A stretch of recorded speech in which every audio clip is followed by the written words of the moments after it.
나 역시도 정의의 예언자인 나조차도 처음에는 이 임무에 너무나 버겁게 짓눌리는 느낌이었고, 그래서 내가 말했다. 마음의 숲에서 모든 나무가 깨끗이 잘려나가는 법은 없다. 한 집안의 비밀은 낯선 사람에게 들려주는 게 아니다.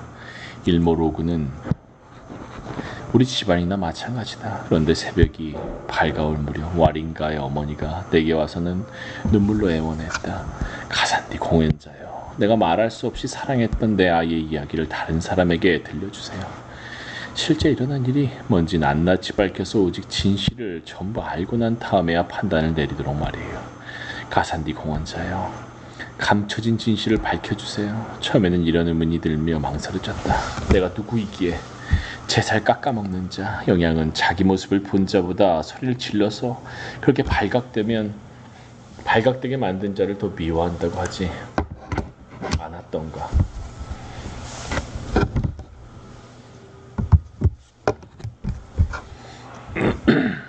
한꺼번에 애원하듯이 울부짖는 수많은 목소리가 들린 것은 바로 그때였다.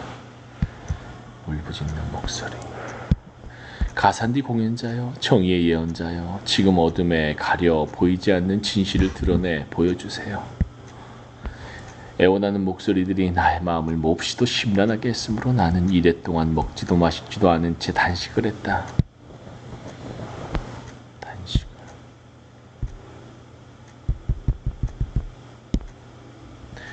그럼에도 여전히 스스로 묻지 않을 수 없었다. 내가 보는 게 아무 실체도 없는 환영일 뿐이거나 내가 듣는 게 아무 소리도 없는 침묵의 메아리일 수도 있지 않을까. 내가 뭐란 말인가. 제 살 깎아먹는 자, 영양은 소리를 질러서 그렇게 발각되게 만든 자를 더 미워한다고 하지 않았던가. 그리고 이래가 지나자 땅이 흔들리고 번개가 번쩍이며 하늘을 가르더니 내 몸이 들려서 지붕 꼭대기에 놓였다. 눈앞에 많은 것이 나타났고 엄청난 천둥이 치듯 나를 책망하는 소리가 들렸다. 예언이 오직 너만의 것이고 너 혼자 간직하는 거라고 누가 그러더냐. 무슨 이유로 부질없이 핑곗거리를 계속 지어내고 있단 말이냐. 그런 식으로 한다면 눈물과 예언의 절규로부터 영원히 자유롭지 못할 것이다. 그 목소리가 잦아들자마자 무엇인가 내 몸을 잡아 올리더니 화롯가의 잿더미로 내 동댕이 쳤다. 난 죄를 그러지요. 얼굴과 머리에 바르고는 외쳤다. 받아들이겠습니다. 받아들이겠습니다. 마음의 절규를 달래주겠습니다. 마음의 눈물을 닦아주겠습니다. 이 이야기는 정의의 예언자인 내가 지붕 위에 올려졌을 때 두 눈으로 똑똑히 보고 두 귀로 똑똑히 들은 것을 기록한 것이다. 정의의 예언자. 난 받아들였으니 민중의 목소리는 신의 목소리다. 그래서 내가 받아들였으니 하지만 나는 왜 강둑에서 여전히 미적거리고 있는가. 몸을 담으려면 옷을 모두 벗어야 한다. 수영을 하려면 물속으로 뛰어들어야 한다. 정말 좋구나. 그러니 오라 나의 친구여, 와서 함께 사리를 따져보자. 와서 지금 함께 사리를 따져보자. 와서 함께 자신타 와린가에 대해 사리를 따져보자. 우리 아이들에 대해 판단을 내리기 전에. 제2장. 어느 일요일 일모로그의 이시시리 구역에 있는 골프장에서 악마가 자신타 와린가 앞에 나타나서는 말했다. 이런, 잠깐. 얘기가 너무 앞서가 버렸다. 와린가의 공격은 일모로그에서 시작된 게 아니었다. 좀 더 앞으로 되돌아가 보자.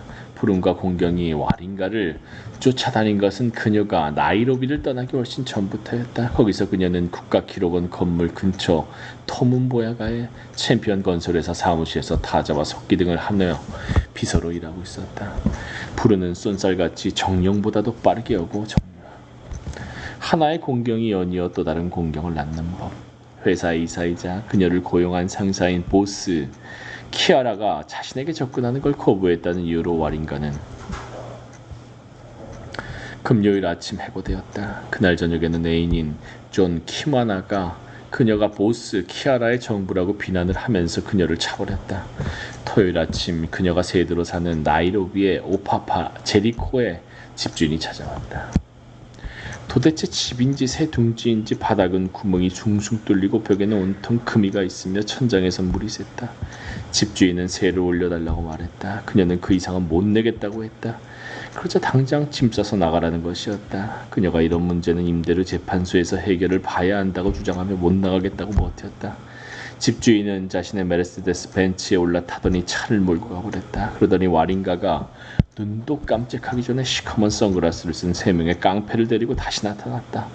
그러고는 와링가로부터 좀 떨어진 곳에 발장을 끼고 서서는 비아냥거리며 말했다. 자, 내가 임대료 재판소를 아예 이리로 데리고 왔지. 그들은 와링가의 물건을 집 밖으로 마구 던져버리더니 집에 새 자물쇠를 채웠다. 집주인의 신복 중 하나가 그녀에게 종이 조각 하나를 던져주었는데 거기엔 다음과 같이 적혀 있었다. 우리는 데블스 에인절스다. 개인 사업가들. 이 문제에 정부 당국을 끌어들이려는 낌새라도 보이면 신의 왕국이나 사탄의 왕국으로 가는 승차권, 그러니까 천국이나 지옥으로 가는 편도 승차권이 발행돼. 그들은 모두 메르세데스 벤츠에 올라타고는 사라져버렸다. 와링가는 그 종이 조각을 잠시 들여다본 뒤 가방에 우겨넣었다. 상자에 앉아 손에 머리를 묻고 손으로 이렇게 물었다. 도대체 왜 항상 나인 거지? 어떤 신의 노여움을 사기라도 한 건가? 그녀는 손가방에서 작은 거울을 꺼내 건성으로 얼굴을 살피며 마음속으로 많은 문제들을 이리저리 굴려보았다. 자기 자신을 책망하고 태어난 것을 증오했다. 그녀는 스스로에게 물었다. 불쌍한 자신 탓. 이제 어디에 의지해야 하니? 부모님에게 돌아가겠다는 결심을 하게 된 것은 바로 그때였다. 부모님에게 돌아간다. 부모님과 떨어져 있었나? 그녀는 일어나 물건을 주섬주섬 다 모아서 음칸바 출신의 여성이 사는 옆방에 쌓아두었다. 그리고 여행을 떠날 준비를 하기 시작했는데 온갖 근심 걱정이 마음속에서 들끓는 것이었다. 와링가는 자신의 외모가 모든 문제의 근원이라고 확신했다. 거울 속의 자신을 들여다볼 때면 언제나 못생겼다는 생각이 들었다.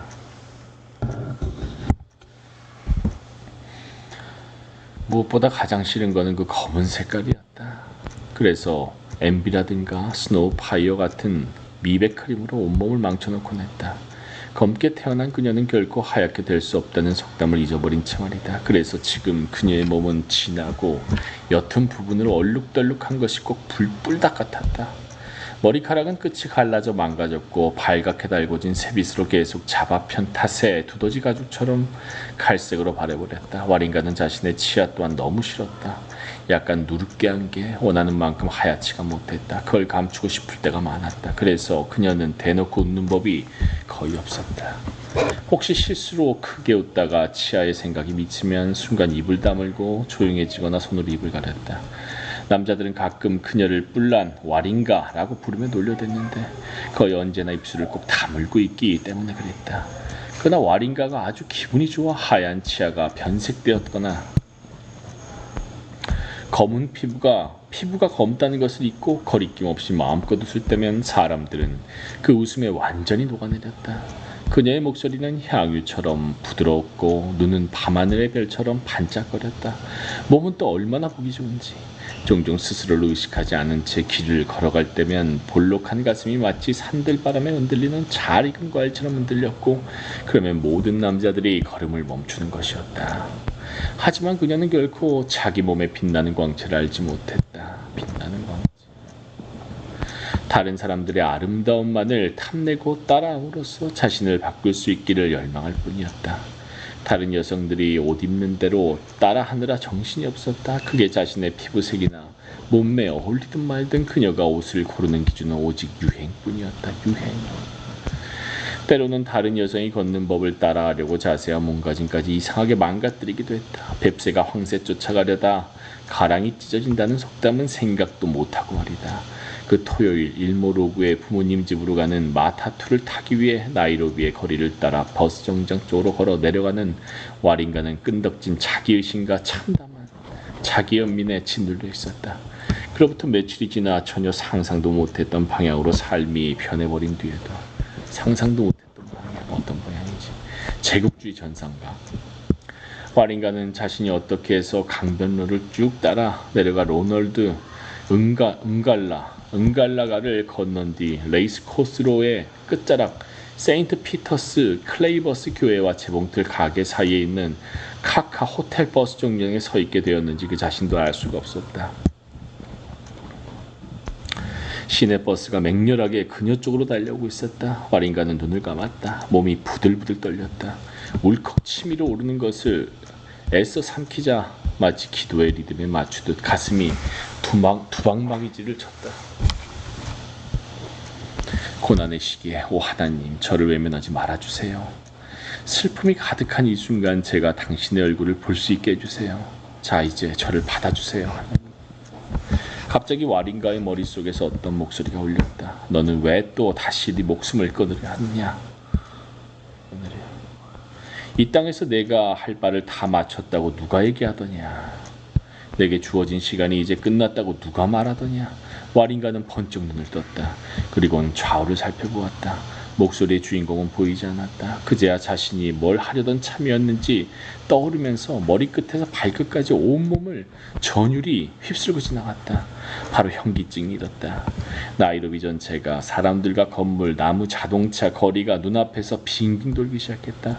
귀가 막혀버린 듯 모든 소음이 일순 멈추며 도시 전체가 거대한 침묵 속으로 멀어졌다. 다리에서 힘이 풀렸다. 관절마다 힘이 몽땅 빠져나갔다. 와린가는 자신이 몸의 균형을 잃고 의식 또한 흐려지고 있음을 깨달았다. 하지만 그녀가 막 쓰러지려는 찰나 누군가 그녀의 오른팔을 붙들며 잡아세웠다. 누군가. 그녀의 오른팔을 붙든 누군가는 누구일까? 거의 쓰러질 뻔했어요. 그녀를 붙든 남자가 말했다. 이쪽으로 와서 건물 그늘에 좀 앉아요. 햇빛에서 나와요. 와린가는 이를 거부할 수도 없을 뿐더러 심지어 자신에게 말하는 사람이 누군지 알아볼 경황도 없는 상황이었다. 그가 잡아 끄는 대로 그가 그냥 카카 헤븐리 마사지 앤드 헤어 드레싱 살롱의 계단 쪽으로 갔다. 살롱의 문은 닫혀 있었다. 와린가는 두 번째 계단에 앉았다. 손을 둥글게 말아 고개를 받치자 손가락이 귓볼에 닿았다. 벽에 기대 앉았다. 마지막 힘마저 순식간에 모조리 빠져나가면서 그녀는 저 깊은 어둠 속으로 가라앉았다. 고요함. 그러더니 휘파람 소리가 들렸고 또 휘파람이 아닌 소리도 들렸다. 먼 곳에서 들려오는 노랫소리, 바람을 타고 들려오는 소리 같았다. 나는 내 몸을 애도 안 해. 전지전능하신 하나님이 내게 주신 몸. 나 자신에게 묻나니 이 몸을 언제 땅에 묻을는지, 내 무덤엔 누가 함께 묻힐는지. 그러더니 그 소리는 이제 노래가 아니었고 목소리도 누구의 것인지 알 수가 없어졌다. 산산이 부서져서 불협화음이 되더니 아무 의미도 없는 소음만이 거품처럼 부글거리며 솟아올랐다. 그리고 이제 나크루데이 세컨더리 학교 시절 홀리 로저리 교회에 다닐 때 간혹 꾸었던 악몽이 다시 그녀에게 되돌아왔다. 악몽. 처음엔 아무것도 없이 캄캄하다가 한쪽에서 어둠이 갈라지며 허공에 걸린 십자가가 나타났다. 그리고 누더기를 걸친 사람들이 악마를 십자가 쪽으로 몰면서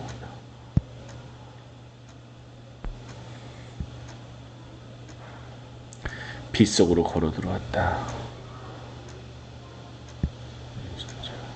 악마는 실크 양복 차림에 접힌 우산처럼 생긴 지팡이를 짚고 있다. 머리에는 7개의 뿔이 나 있는데 그것은 지옥의 영광에 대한 찬송가를 올려대는 7개의 트럼펫이기도 하다. 하나는 이마에 또 하나는 뒤통수에. 악마는 2개의 입을 가지고 있다. 2개. 금방이라도 세상의 모든 악을 낳을 듯 불룩한 배가 축 처져 있다. 피부는 돼지처럼 분홍빛이다. 십자가에 가까워지자 악마는 부들부들 떨기 시작하면서 마치 피 때문에 눈이 타들어가는 기분인지 어둠 쪽으로 시선을 돌렸다. 악마는 신음하며 자신을 십자가에 매달지 말라고 사람들에게 애원했다. 자신의 추종자들과 함께 사람들이 사는 이 땅을 지옥으로 만들어버리는 짓은 이제 절대 하지 않겠다고 맹세하면서 말이다.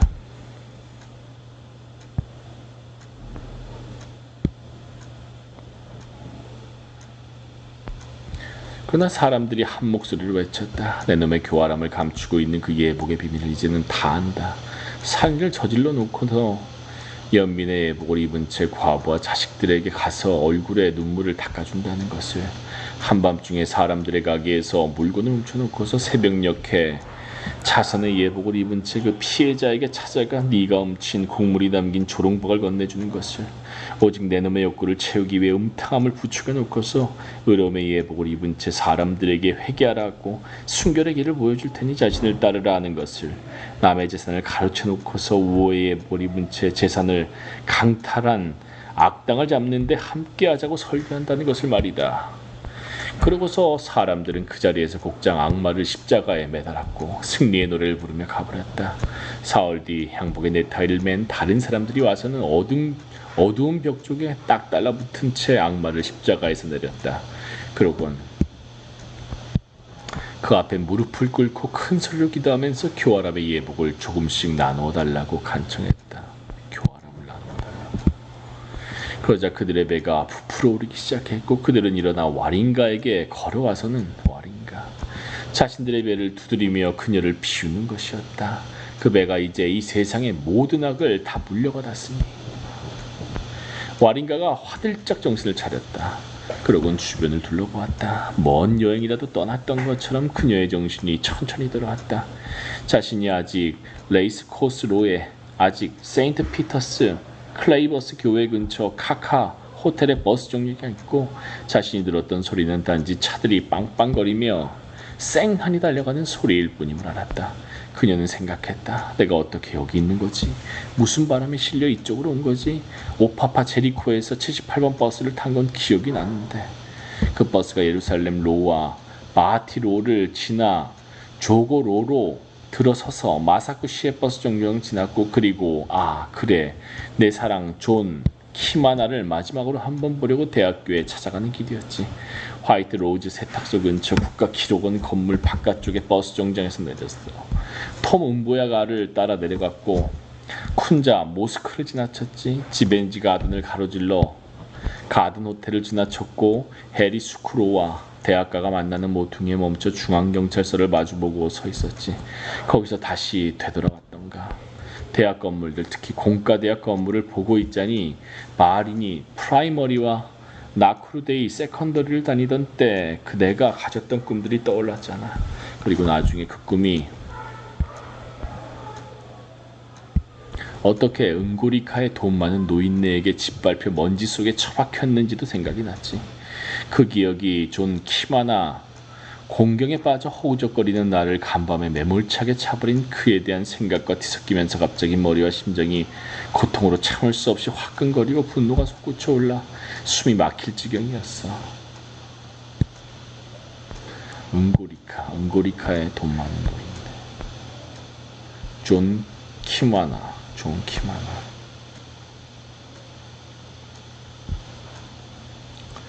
그럼 그 다음엔 뭘 했더라? 내가 어디를 간 거지? 맙소사. 내 손가방이 어디 있지? 어디다 둔 거지? 일모록으로 가는 차비를 어디서 구해야 하지? 일모록. 다시 한번 와린가는 주변을 둘러보았다. 바로 그때 그녀의 눈이 오른팔을 붙잡아 마사지 가게 계단에 앉혀준 남자의 눈과 마주쳤다. 여기요, 가방 여기 있어요. 남자가 말하면서 팔을 뻗어 한쪽이 얼룩말 가죽 조각으로 장식된 검은색 손가방을 그녀에게 건네주었다. 그냥 앉은 채로 와린가는 손가방을 받았다. 그녀가 물어보듯 그를 바라보았다. 체형은 젊은데 얼굴에선 성숙함이 엿보이는 사람이었다. 수많은 새카만 머리에 작은 염소 수염이 있었다. 검은 두 눈은 저 멀리 숨겨진 많은 것들을 볼 수 있는 지혜의 빛으로 반짝거렸다. 지혜의 빛으로. 성숙함. 카키색 바지와 갈색이 섞인 가죽 재킷을 입고 왼쪽 옆구리에는 검은 가죽 가방을 끼고 있었다. 그는 자신이 어떻게 와린가의 손가방을 갖고 있게 되었는지 설명했다. 강변로에 있는 은예리와 무랑아의 마타투 정류장인 티룸 근처에서 떨어뜨렸어요. 내가 그걸 집어서 당신을 쫓아갔지요. 오늘 당신은 정말 운이 없는 날이에요. 자칫하면 차에 치일 뻔했으니까요. 마약을 하고 대책 없이 무모함으로 가득 찬 장님 모양으로 차들을 피하면서 길을 건너더군요. 도로 경계석에서 휘청거리는 걸 내가 붙잡았죠. 당신 팔을 잡아서 여기 그늘로 데리고 왔어요. 그때부터 그냥 일 없이 여기 선 채 당신이 마음의 시련 때문에 넘어가 버렸던 다른 세상에서 돌아오기를 기다리고 있었죠. 제가 딴 세상에 가버린 걸 어떻게 알았어요? 와린가가 물었다. 얼굴과 눈과 입을 보면 알았죠. 젊은이가 말했다. 가방을 찾아서 정말 다행이에요. 와린가가 말했다. 이걸 떨어뜨린 것도 몰랐어요. 게다가 수중에 있는 돈이라고는 거의 한 푼도 없거든요. 열어서 있을 게 다 있는지 봐요. 특히 돈이 있는지. 젊은이가 그녀에게 말했다. 돈이라면 얼마 있지도 않은걸요. 그녀가 서글프게 대꾸했다. 그렇더라도 확인을 해봐야죠. 보통 교수형에 처해지는 도둑들은 겨우 25센트를 훔쳤기 때문이라는 거 몰라요? 와린가가 손가방을 열고 심드렁하게 안을 들여다보더니 말했다. 다 그대로 있어요. 의문 하나가 떠올라 그녀를 심란하게 했다. 찻길로 막 뛰어들려고 했을 때 자신을 가로막았던 목소리의 주인공이 남자였을까? 자살하려고 했구나. 내 생각을 어떻게 헤아렸단 말인가? 이번이 그녀의 첫 번째 자살 시도가 아닌 걸 어떻게 알았단 말인가? 그녀가 물었다. 제가 기절하기 직전에 저한테 말을 건 게 당신이었어요. 그가 고개를 저었다. 난 당신이 막 쓰러질 때 왔어요. 어디 아픈가요? 아니요. 와린가가 바로 대답했다. 그냥 나이로비의 신물이 날 뿐이에요. 심신이 다요. 신물이 날만도 하죠. 젊은이가 말했다. 나이로비는 거대하고 타락한 데다 정붙일 데라고는 없으니까요. 그가 약간 와린가 가까이로 다가와 벽에 기대서더니 말을 이었다. 하지만 이런 식으로 망가지는 게 나이로비만은 아니에요. 최근 식민주의의 사슬에서 벗어난 모든 나라의 모든 도시들이 다 마찬가지죠. 그 나라들은 도대체 가난을 벗어나기가 힘든데 그건 그저 경제를 운영하는 법을 미국 전문가들에게서 배우겠다고 나섰기 때문이에요. 그래서 사리사욕의 체계와 그 원칙을 배우는 반면 공동체의 선이라는 개념을 칭송하는 옛날 노래들은 다 잊어버리라고 교육받은 거죠.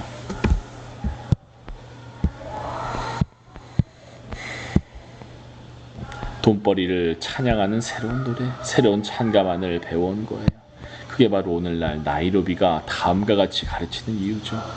올곧은 자에게 삐뚤어짐을, 착한 자에게 비열함을, 사랑 가득한 자에게 징후를, 선한 자에게 악을. 오늘날의 충국은 이렇게 선언하고요. 모의를 쪼는 자는 절대 하나라도 더 찾아 쪼려하지 않고, 손으로 주워 모으는 자는 절대 하나라도 더 찾아 주워 모으지 않고, 길을 떠나는 자는 절대 하나라도 더 찾으려 여행을 하지 않는다. 하나라도 더 찾고자 나서는 이는 어디 있단 말인가? 이 문제를 마음속으로 잘 생각해보고 스스로에게 물어봐요. 저런 식의 노래라니, 그로 인해 우리는 어디로 가게 될까요? 우리 안에 어떤 마음씨를 키워낼까요? 우리 아이들이 쓰레기통에 버려진 음식을 두고 악다구니처럼 싸우는 것을 보면서 배꼽을 잡고 웃게 만드는 마음씨. 현명한 자 또한 지혜를 배울 수 있으니 내 그대들에게 말하노라. 기쿠유가 말하기를 말은 사랑으로 가는 길, 오늘은 내일에 보고 내일은 오늘 우리가 뿌린 것을 거두어들이는 날. 그러니 스스로에게 물어보자. 탄식과 신음, 거기서 누가 이득을 얻은 적이 있단 말인가? 씨를 바꾸자. 박은 한 가지 이상의 씨를 담고 있으니 스텝을 바꾸자. 노래는 하나 이상의 리듬을 가지고 있으니 오늘의 무옴보코 춤은 두 스텝 가고 한 번 도는 것. 젊은이가 갑자기 말을 멈췄다. 하지만 그의 목소리와 말이 와린가의 귀에서 계속 울렸다. 젊은이의 불가사의한 말이 암시하는 것들을 모두 이해할 수는 없었다. 젊은이의 불가사의한 말. 하지만 그 말이 자신이 언젠가 가졌던 생각과 가깝다는 느낌이 간간히 들었다. 그녀가 한숨을 쉬고는 말했다. 당신의 말은 그 의미를 숨겨놓은 채 드러내지 않는군요. 하지만 당신 말이 맞아요. 이제 고난이 그냥 참아낼 수 있는 정도를 넘어섰어요. 거기서 벗어나기 위해서라면 기꺼이 변화를 받아들이지 않을 사람이 누가 있겠어요. 얘기하다 보니 갑자기 말이 술술 나오는 기분이 들었다. 마치 가슴에 얹힌 무거운 짐을 덜어내기라도 하던 말이 이어졌다. 그녀는 너무 거칠지도 않고 너무 낮지도 않은 숨가쁘게 이어지는 것도 아니고 자꾸 끊기는 것도 아닌 차분한 목소리로 얘기를 이어갔다. 하지만 그것은 고통과 슬픔과 눈물로 얼룩진 목소리였다.